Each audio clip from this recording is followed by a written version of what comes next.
Jeris, welcome to the podcast. It is so exciting to have you here. Thanks for having me. I'm excited to be here. We absolutely went insane for Hollywood Hopefuls earlier this year. It was one of our book club selections, and we'll definitely be talking about that a little bit. But we've got to start off with the brand new series you're launching this week called Coleridge Cliffs. Tell us a little bit about this new series and the first book with Romantic Hero. Okay, so the new series, Coleridge Cliffs, is set in this insulated harbor town on the north shore of one of the Great Lakes. So it's kind of this gorgeous, rugged wilderness area. And the draw, besides the fact that it's a harbor, is this college called the College of Coleridge Cliffs. That's sort of like this elite academic hub. The series follows the academics at the college, so the staff and faculty, as well as some of the students and the locals of Coleridge Cliffs that deal with the people at the college in various ways. So it's maybe a little bit broodier and a little bit gothic vibe compared to Hollywood Hopefuls, but it's also a lot of fun and kind of still the same heat to heart ratio as the other series has.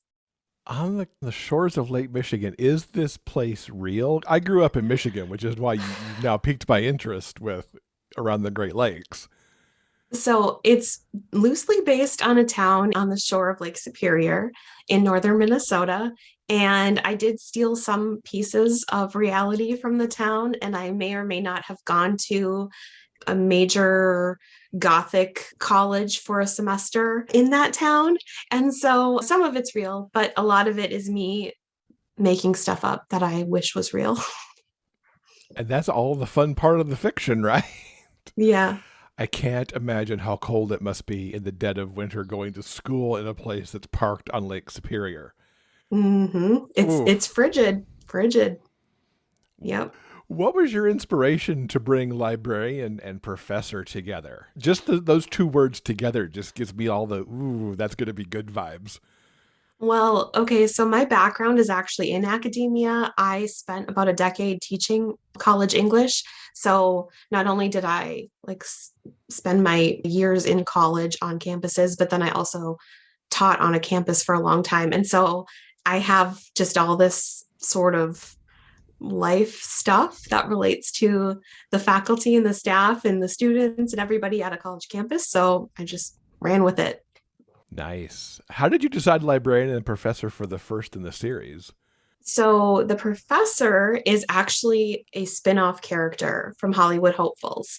So if people have read all the way through to book 4, there's a character called Callum who is kind of a side character, and he ends up having a major heartbreak happen to him in Hollywood Hopefuls. It's not a spoiler because he is a side character, but he packs up and moves from LA to Coleridge Cliffs, and he's a professor. So that's where that came from. And the librarian was just kind of, I didn't want it to be another professor. I didn't really want to delve into professor student in the first book. So I thought, who would he be interacting with potentially on this campus that might be a good love interest for him? What a life shift for Colum, going from sunny LA to Minnesota. Yep. It was a knee-jerk reaction after getting his heart torn out, and he thought, what's the opposite of Los Angeles? And that's where he went. What can you tease us about the love story here?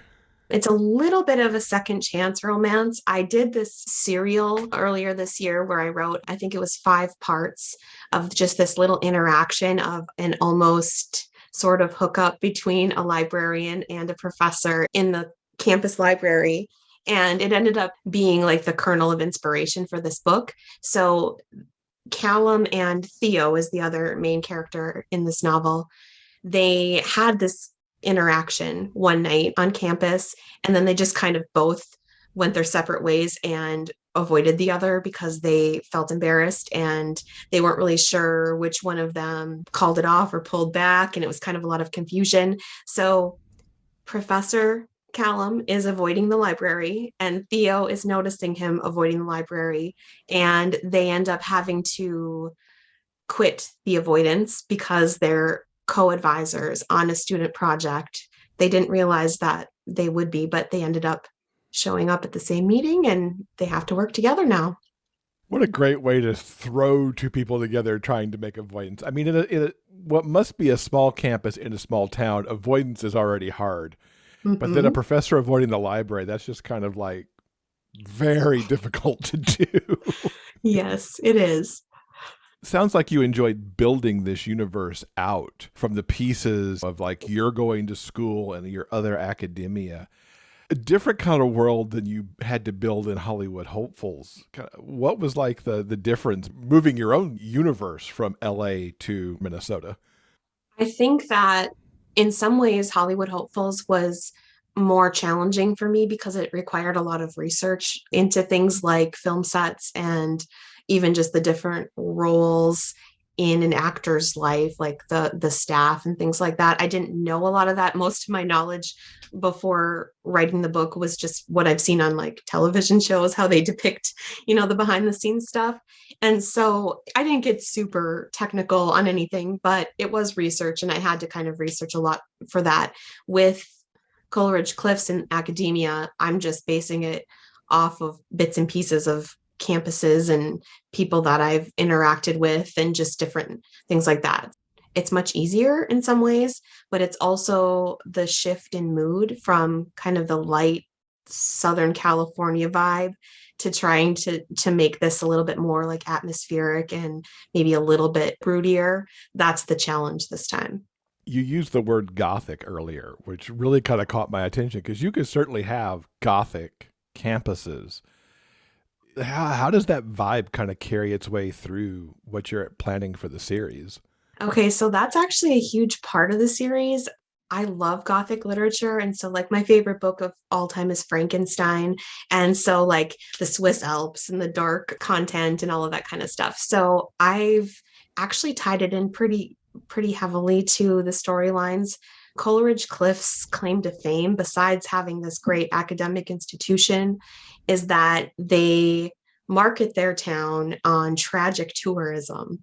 And what I mean by that is like there was a major shipwreck in their harbor that killed the entire crew. And so they've got a like tourist attraction essentially surrounding that. Or there was an old miner who made a fortune, settled at this harbor town and has this enormous sprawling mansion, but there was like a grisly double murder that happened there. And so the town kind of doubles down on this grim, dark history, and they use that to their advantage to create like a tourist market for themselves. And so that kind of darker gothic vibe flows through all of the books in some way. Oh, that's fascinating, especially thinking about how that could impact the school itself and who chooses to go to that school. I can't wait to see what you do with this series. And to that end, what can you tease us about the future books in the series after we meet the librarian and the professor? Where do we go from there? So, what ended up happening with Hollywood Hopefuls was that in books 3 and 4, I started to get really attached to writing a little bit more ensemble style as far as like family and side characters. So Coleridge Cliffs, it's got a lot of interconnected characters. So not only for the logic of it being a campus, there's a lot of people that live there, work there, but I also have plans in place that if I do want to continue the series, there's a lot of character possibilities there going forward. So I can say that aside from romantic hero, there will be at least one more thing in this world that will come out. Very cool. And I like how you've extended your universe just by having Hollywood Hopefuls and Coleridge Cliffs kind of connect. Who knows who could go visit where? That's true. Yeah. I kind of thought that was a fun thing to have, like that thread of something being related. And it is, I guess, worth noting that you don't have to have read one series to understand the other or anything like that. But if you are a reader who's gone through all of the books, it's just a like bonus little piece of trivia that it's a spin-off. Interconnected universe always just make me happy because it's like, oh, look who's here. Look who we're Yeah. referencing over here. It's so much fun. What was your favorite scene to write in Romantic Hero? My favorite scene to write in Romantic Hero was probably the first scene where Callum and Theo realize that they are the co-faculty advisors for this student project. And not only is it like, one or two meetings, it's like a semester long project that they're going to have to co-advise. And just the initial panic moment and then the how am I going to play this? And they both have very different ways of handling it and how they want to play it in front of each other. And I think that was probably my favorite scene because it really established like what their personalities are like and clearly showed that they both are very affected by the other no matter what they want to say. Those are the best. Those sort of meet cutes where it's like, I really don't want to see you right now. Uh-huh. Now, you arrived on the romance scene just at the beginning of this past year with Hollywood Hopefuls, which, of course, was a book club selection. Will's read book 2, reviewed it on the show, and absolutely loved it. Tell us a little bit about that series for those who haven't heard us talk about it enough. Yeah, so Hollywood Hopefuls is this low angst almost rom-com-y type series set in Hollywood. And so it's this group of queer men essentially that follows in various roles in the film industry. So the first book is two actors on the set of the same TV show. The second one is a personal trainer and a talent agent. And the third book is an executive and a barista on the film lot. And book 4 ends up being kind of some peripheral characters to other people that we've met along the way.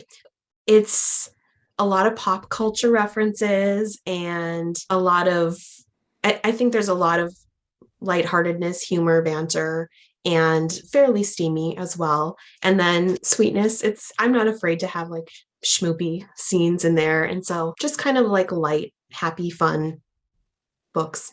It was so much in line with what we like right now, which is nice guys doing nice things. And there was so much just wonderful talk between the characters. It was so just, I could have just kept going with them for, just books, them together. I have to ask, because I haven't gotten to book 3 yet, is the barista we see there the one who's always dishing coffee in book 1?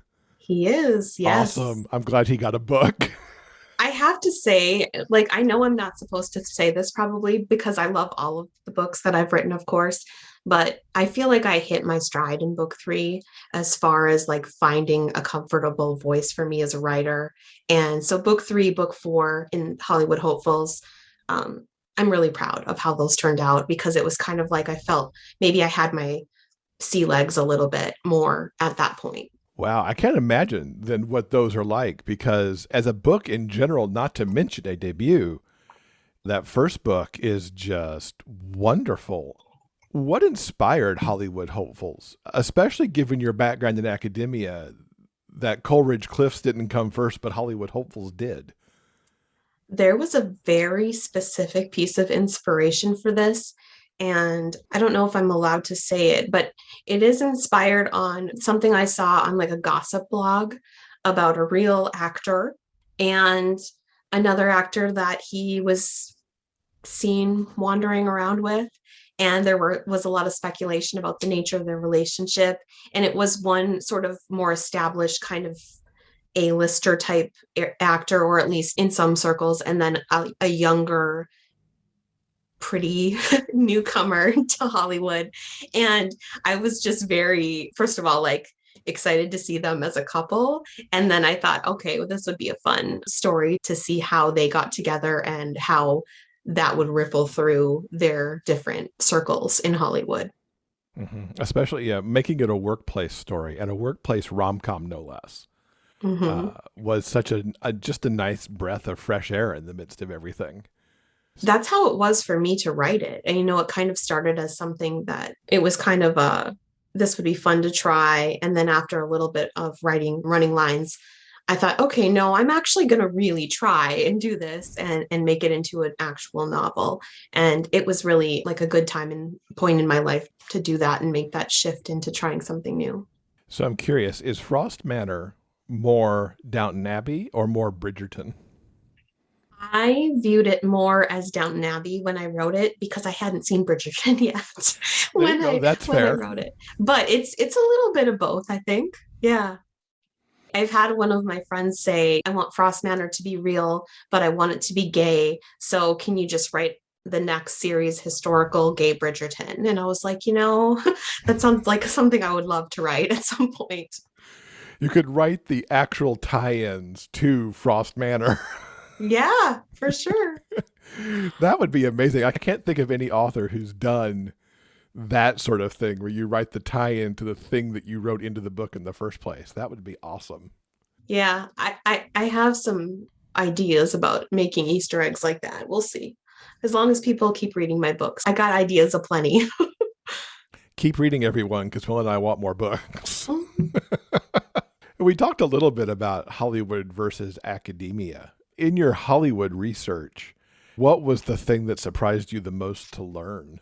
I think one of the things that surprised me most to learn was probably how competitive and how fickle a lot of the relationships are between the actors and the people that represent the actors and how political it is. And so I did delve into that just a tiny bit in Running Lines with the agents and things like that and the agencies, but I didn't get into it too heavily. But I did see that there's a lot of that as far as like behind the scenes kind of business side stuff that like it makes a big impact on their careers even. So that was pretty interesting to see, but less interesting to me than writing about the actors falling in love on the set. What got you started writing? You said in your bio that something kind of clicked when you were in your 30s. What was that thing? And were you even dabbling in writing before you got to that point? So, like I mentioned, well, I've always loved books. So that was kind of I've always loved reading. And so when I went to college, I studied literature. My degrees are in literature. I taught literature courses for years. And I didn't really do a lot with creative writing. I had done just a tiny bit here and there because I more liked to just read and talk about the books. But I had done a tiny bit. So there was one point where I was probably in my mid 20s and I got invited to this Halloween party where everyone was supposed to bring a story that they'd written. And this is like the lamest Halloween party on earth, but this is what academics do. And so I wrote this short story and came to this party, and it was a bunch of other, English people, MFAs, and whatever. We had like this guest celebrity judge, and I can't even remember who it was, but it was somebody who was supposedly important. And we read the stories, and he voted mine as like the winning story. And I was like, wow, like maybe I can write something. And so I didn't really do much with it beyond that. And then during the pandemic, I had been working as an editor. So I'd done the teaching part, then I did some editing, and I ended up kind of pulling back from all of those things during the pandemic. And then this inspiration sparked, and I started writing this for fun. And then it just kind of clicked like the things that I love the most about teaching and about editing, it almost all made more sense for me to do the writing part. I'm not explaining this well, I can tell, but it just never occurred to me that might be the thing that I'm actually best at doing and happiest doing. And so when I actually gave it a good try, then it kind of was like, yes, yep, this is it. I've been like on the periphery of this for a long time, but this is what I should do. That's wonderful. I love origin stories just to hear how people kind of came to it. I love how a Halloween challenge of a sort just kind of led to there. And I think that sounds like a pretty cool Halloween party. Everybody bring a story and let's see what you bring. Innovative idea. What drew you into writing romance? That's a good one. So I kind of had this ridiculous like stigma against romance, not personally, but I've been surrounded by that a lot going through school, like especially as a lit major. There's kind of a lot of people that are book snobs, and any sort of genre fiction is not good enough, and so you can't read mystery, you can't read romance. Like if you do, you should hide that because it's embarrassing for some reason. But I kind of got to the point where I just like what I like, and I love reading romance novels. And so I thought if I was going to spend time writing something, it might as well be something that I really like. And I'm actually really drawn to sort of the formula of a romance novel. I like knowing a little bit about where it's going to go when it starts, that kind of thing. And I was just listening to a lot of audiobooks and reading a lot of books and thought, yeah, this is the genre that I like, queer romance in particular. And so that's what I chose to write. Yeah, you could tell that you're very familiar with the structure and the tropes and the beats because it's just right there. It was like every expectation I wanted just kept coming down the line. In your reading and in your writing, are there tropes you like to play with specifically within romance? Yes, there are for sure.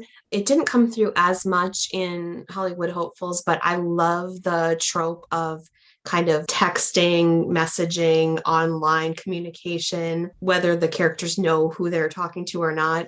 And that's something that's going to show up in Romantic Hero is sort of like a correspondence component. I love that one. I also really like friends to lovers stories where the people know each other and there's just kind of discovering what their relationship actually is to the other person. There's a lot of tropes that I like, but I guess those would probably be my two kind of favorite ones to work with. And you mentioned queer romance. What brought you to writing queer romance? I don't know how I stumbled upon it, but I ended up maybe just listening to a book in my library or something that was a queer romance story. And I want to say it was like a bisexual character and a gay character. And I was just like, oh, this is amazing. Like, this is great. I love reading this story. And so I'm a queer person too, pansexual. And I just hadn't seen much of that representation in romance novels. And I just started to like gobble up all of it that I could find then from that point on. And I think there's something really appealing about it to me just because a lot of the male female romance, and I do read male female romance too from time to time, but I think it can get really problematic for a lot of women to just, read male female romance, especially queer women for some reason. I don't know. It's just my own experience that it can be problematic. So I just ended up feeling like I could identify more in some ways with queer romance stories and I like the idea of having more representation. That's kind of how I ended up in this particular niche. And you've been prolific. 4 books in Hollywood Hopefuls, first book of Coleridge Cliffs. You've done some like in between short stories in through all that. It's like you just pushed your on button and suddenly you're just going. How's that felt as you just kind of like book after book after book and kind of really hit the ground running this year? It feels good. I feel like I don't do any other job right now besides this. I mean, I'm a mom, so I have that going, but this is my only sit down at the computer and work on something job. So there's been a little bit of time to kind of delve into it, but also it does come pretty naturally to me once I have my book plotted out. It's just a matter of sitting down and drafting it. It doesn't take much from that point to get it on the page. It's been really wonderful. Just as I went through to prepare for this interview, I'm like, look at all these books. In Yeah. such a relatively short amount of time. It's really great to see that you've just been able to find that and use the spark and just really jump into it. Yeah. Who are some of the authors who inspire the stories that you're telling right now? Okay. So I'm the biggest ridiculous fan of Alexis Hall. I didn't start with boyfriend material, but that's the one everybody knows. I did read it, of course, and loved it, but I started Alexis Hall with the Arden St. Ives series. So it's How to Bang a Billionaire and those books. And I just hadn't read anything that was that funny, that heartfelt, that intelligent, and in a genre novel. And so it was kind of like an inspiration to me that it doesn't have to be, there's so much variety within the genre itself. So a romance novel doesn't have to be one specific tone or type. And having those books be so emotional for me and so funny and so smart and witty, that was a really big inspiration. So I'm full on obsessed with Alexis Hall. Thankfully, he has not blocked me on social media yet, but my friends are usually like, don't DM him anything, like tone it down a notch. But yeah, I'm pretty obsessed. And then when I started in the genre, I had read a lot of Lucy Lennox, and I kind of feel like I have an appreciation for the tone of those books as well, kind of like the level of heat and romance heart mix. So yeah, those were two kind of inspirations when I started. So far, you've been contemporary and you're going a little bit goth now. Is there something that you'd like to write that, is maybe down the path a little bit that you're just not quite ready for yet? I actually would really like to write historical. I love historical, Downton Abbey, Bridgerton. Some of my favorite books are Jane Austen. I love that. I don't know that I'm ready to commit to the research involved for that, but I would like to do that someday.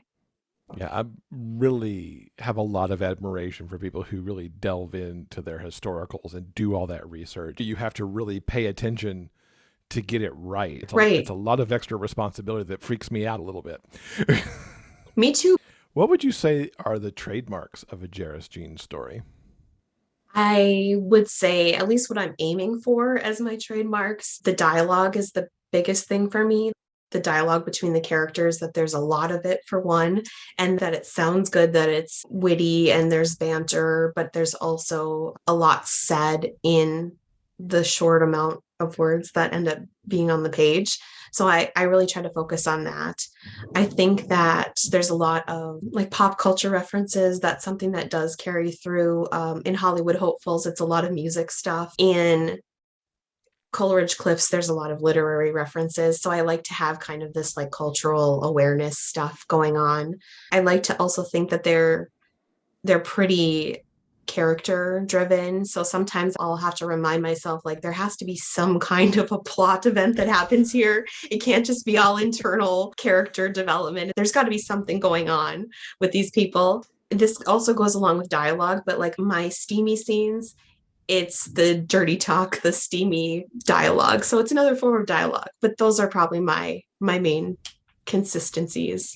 Yeah, I absolutely loved in Running Lines the dialogue that went along with the sex, Mm-hmm. and those more steamy and seductive moments, because that really deepened out that emotional connection. Nothing will check me out of a sex scene faster than it just, being sex. It needs to have Mm-hmm. something more, and you just pulled that through so well in Running Lines. And the music too, I have to say, those music references and how they came back later, it's like, oh, that's so good that it wasn't just a character thing, but it actually tied everything together in the long run too. I was really bummed because when I initially wrote Running Lines, the first draft had, instead of a playlist that Grayson makes for Finn, it was actual song lyrics, like little snippets of lyrics from each of those songs. And initially with Running Lines, I had considered going with traditional publishing. And so I had a couple of different traditional publishers that wanted the book, and they said, you have to cut these lyrics. Like it's just a nightmare, copyright wise, to have song lyrics. And so while I didn't go that route to publish the books, at least I did take their advice and cut the song lyrics. But that is kind of like the hardest part for me, going back through the book and not having those specific lyrics. But it is what it is. I know what he was thinking, whether it made it into the book or not. Did you make a Spotify playlist for everybody so they could go listen to what these songs are? I have a Spotify playlist for Opening Lines, the fourth book. I should probably upload the Running Lines. But I did have a reader message me and say she went ahead and made one, and that her child in the back of her vehicle always says, I want to hear Running Lines. And so then they play the music. So that was really cool. That is awesome. You've got a kid fan of at least your music tastes. Yes. Yes. What's a book you've read recently that you would recommend to our listeners? Can I tell you two of them? Because Of I course. agonized over this. I love book So, recs, so go for it. okay, so the first one, it's called All the Cuts and Scars We Hide by Gary Michael.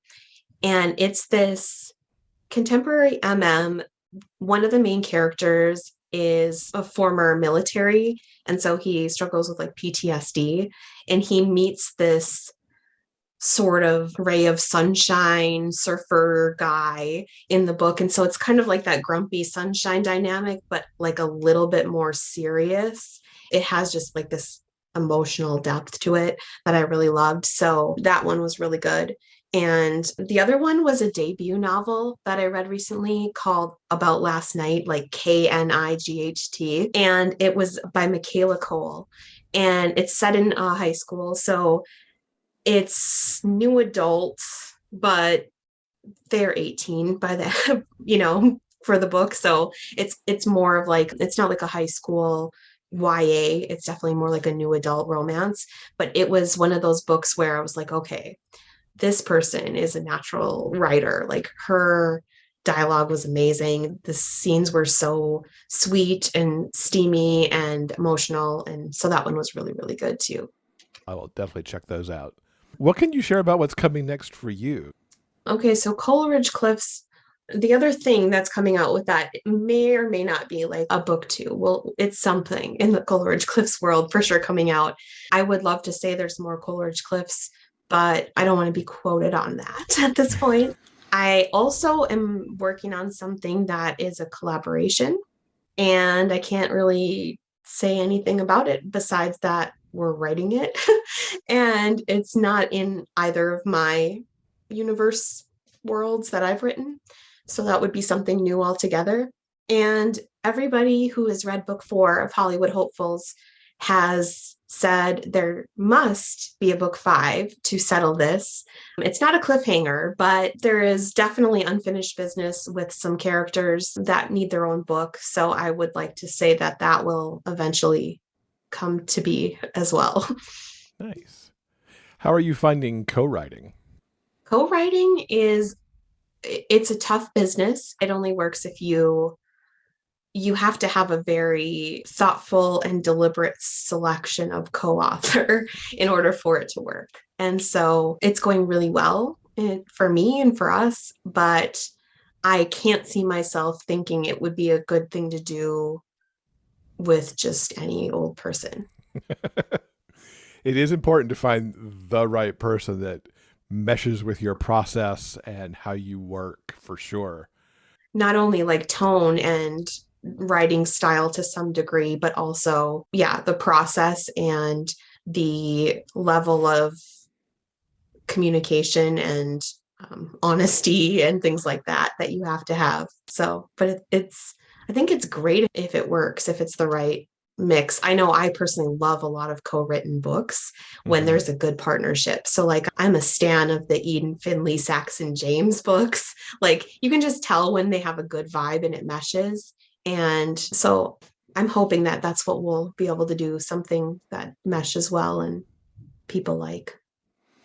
Yeah, I always love hearing co-writer stories because is it the plotter and the pantser who are getting smushed together, or somebody who likes to write first person versus somebody who likes to write third, and somebody has to make the switch up. So yeah, it's just kind of fun to hear how those partnerships come together. Yeah, it's definitely fun because my co-author will say like, okay, we need another steamy scene. You're writing this one. Like it's your turn. You're better at it than me. Or I'll be like, okay, something's got to happen in this plot. Where's the story actually happening here? And so it's nice to have enough in common, but sort of maybe different strengths to some extent. Can't wait to see what that looks like along with the other things you've got coming out. What is the best way for everyone to keep up with you online so they can actually get all the news as you are able to talk about things? I do have a website, jerisjean.com, and that's where you can sign up for the newsletter. And so I send out a newsletter once a month, usually, unless there's something big and exciting going on. But that's probably a good way. Other than that, I'm on TikTok a lot. That's where most of my followers are. So it's just at Jeris Jean if you're a TikTok person, and Instagram at jeris.jean. I have other social media, but I'm mainly on my TikTok and Instagram. You're one of the first authors I've talked to who actually feels like they can embrace TikTok a little bit. What are you finding so awesome about TikTok? I'm loving it. Initially, it was really terrifying to be on camera all the time, but once I kind of got over that, it's been great. I love it because it's very interactive to me to compared to other social media. Like you don't have to join a group to interact with the creator, or you don't have to already be a follower to comment on, I mean, it's just kind of like someone can stumble on your video, comment something, and I can interact with them right there. And I don't know, for whatever reason, I've just had a lot more like growth as far as followers on TikTok than other social media. And so I don't know if it's just, I think maybe it's the personal element. So I think that's what freaks most people out about filming TikToks is that it is more personal. But I think that's also what makes it great and why people connect with it more because they see you, they hear you. It's less kind of staged or, I guess I feel like Instagram maybe is my other favorite form of social media, and it's just a little more like polished and like curated, whereas like half of my TikToks are in my pajamas. So Well, we'll be checking you out on TikTok to see what you do over there, because it all sounds kind of fun, and to be able to watch somebody who is embracing the format well. It's something for me to maybe learn, and maybe for some other authors out there, and certainly for readers to start following you as well. Yeah, and I would give advice if you're an author trying to use TikTok, and many of my author like friends or colleagues have said like, okay, I'll do TikTok, but I'm not going to have my face in the video. I'm just going to have these videos made, text or whatever. And that doesn't work as well. So like if you're going to bite the bullet and join TikTok, you're going to have to just put your face in the video and talk to people. That's what they connect with, I think. Go all in. You go all in. And I will say there are haters on TikTok. There's haters on all social media. And so that can be a bummer. And it's harder because it also does feel more personal because they see you and you see them and whatever. But I haven't had that be too much of an issue. But I don't want to encourage all these authors to join TikTok and then be like, people are mean on TikTok. Some are, but most are not. It's a really great community. Well, thank you so much for coming to talk to us about Coleridge Cliffs. Wish you the best of success with that release, and very much looking forward to reading more from you soon. Yay, thank you so much for having me.